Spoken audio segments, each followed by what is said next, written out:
Early Saturday morning, in a move that stunned the world, President Trump announced that Venezuelan President Nicolás Maduro and his wife had been, and we quote, captured and flown out of the country. He confirmed this was part of a major U.S. strike, a revelation that drew instant condemnation and deep concern from capitals across the globe. In a press conference, President Trump went a step further, stating that the United States would temporarily, quote, run Venezuela. So how did this happen?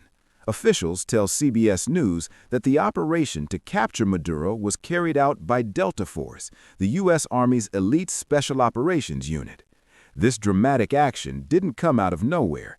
It follows months of a visible U.S. military buildup in the region, with warships, including the USS Gerald R. Ford, positioned in the Caribbean. In recent weeks, the U.S. had already seized Venezuelan oil tankers and launched strikes on more than 30 boats it said were carrying drugs.